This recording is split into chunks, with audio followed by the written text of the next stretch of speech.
Hundreds of people today phoned the ZBC saying they sighted an unidentified flying object. It was a bright, radiant light. I've never seen anything like it in my life.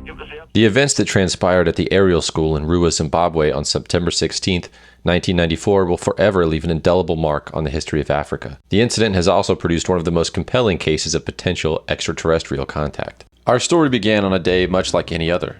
It takes place in the small rural town of Ruwa, a suburb of the Zimbabwe capital of Harare, with a population of around 20,000 at the time of the incident.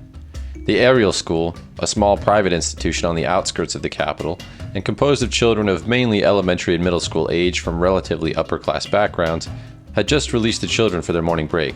Nearly all of the teachers were inside the building for a staff meeting. All of a sudden, dozens of the children claimed to have seen a silver, disc-shaped object descend from the sky and silently land at a nearby field. Startled by this strange spectacle, most of the children rushed towards it, their curiosity overcoming their fear. What they claimed to have experienced next appears to defy any known earthly explanation. I saw something silver on the ground amongst the trees, and a person in black. They had big black eyes. That's all I saw. I saw a glimpse. They kind of turned around and stared and then went back into a kind of like ship. Although to some degree the stories vary from student to student, roughly 60 of the children claimed to have seen a silver object land near the school. A few described hearing a sound they say sounded something like a flute before it landed, which is what caught their attention in the first place. They go on to describe seeing at least 1 to 4 human-like creatures with large black eyes and either dressed all in black or with black skin, with some of them claiming that it appeared that one of the creatures was walking as if in slow motion. Many of the students seemed to be fixated on describing the eyes of the creature in particular. In the days leading up to the event at the school, multiple eyewitnesses had been calling into the local news to report seeing odd flying objects in the sky over Zimbabwe. There were reports of a meteor being seen in the area, and there also may have been debris fallen from the launch of a Russian satellite. All of this interest caught the attention of BBC journalist Tim Leach. Upon arriving at the scene to question the children as well as the adults, he decided to call in local UFO researcher Cynthia Hines. Hines then asked the students a series of questions about the incident and asked them to draw what they had seen. Hines stated that she believed the children were all telling the truth, in particular noting that the minor details of the story varied to some degree between the students, but all had the same key characteristics, namely that a silver disc-shaped object had landed nearby and black creatures with black eyes had come out of it. Hines later reaches out to Harvard psychiatry professor John Mack. Mack, himself an avid UFO researcher, arrived at the Ariel School in November to interview the students, notably arriving 2 months after the incident. It was at this time that some of the students relayed to Mack that they had had a kind of telepathic communication with the beings. No words were spoken, but they appeared to be rather focused on the feeling that they received and seemed to tie them somehow to the way that the creatures were looking at them. And what was the feeling when you looked at the eyes? It was scary. Mack's interviews with the students seemed to draw out a sense of foreboding about the future. Some of the students claimed that the creatures had given them a feeling that if they didn't take better care of the planet or tread carefully with technology, that there would be suffering on Earth. Mack himself was the subject of some controversy surrounding this incident, and to some degree became the focal point of the story back in the US. Fellow professors at Harvard and the Dean of Psychiatry began to publicly question his involvement in the incident, and openly wonder if he had strayed too far from established psychiatric practice with his interest in the extraterrestrial. In the years that have passed since this incident took place, this story has certainly been the subject of a large degree of skepticism. And to be fair, there's a lot to be skeptical about. For example, why did a group of aliens touch down in a field near a school, and to only speak to a large group of children about the dangers that the human race poses to the environment?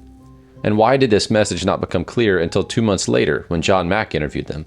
Cynthia Hines did not first report anything of this element of the story until after Mack's interviews. And was a local UFO researcher really the most qualified person to make an assessment about the veracity of these claims and to conduct an unbiased initial investigation? Who knows what ideas can be placed in the heads of young children when they're interviewed in groups and have plenty of time to come up with a story? Or what about the meteor and the Russian satellite that were in the news days before the events at the school? Could this possibly have contributed to a case of mass hysteria among gullible schoolchildren? An article in the Malawi Medical Journal seems to make that case. It describes a number of well-documented mass hysteria events at African schools, citing the events at Ruwa as just one among many. Apparently, it is not an isolated incident in sub-Saharan Africa to have mass outbreaks of school children claiming to have visions, going into trance-like states, or even seizures. The paper claims that religious beliefs in the supernatural, violent political turmoil, or even environmental factors may be to blame. It can be tempting to make a definitive statement one way or the other about what we think happened here, as people often do. However, in our efforts to remain unbiased observers and investigators, we have an obligation to let the facts of a case shape our explanations. As Sir Arthur Conan Doyle wrote in the world's most well-known detective stories, "It's a huge mistake to theorize before one has data. Inevitably, one begins to twist facts to suit theories instead of theories to suit facts." and the facts of the case are these. 60-odd children claim to have seen a flying disc descend in a field near the school and see creatures in black with large black eyes walking outside of it. Over 2 decades later, several of the children have been tracked down and interviewed as adults across more than one documentary. Of all the ones that have come forward, they each maintain that this did indeed happen. None have come forward claiming that they made it all up as children, and many did not seem eager to be interviewed.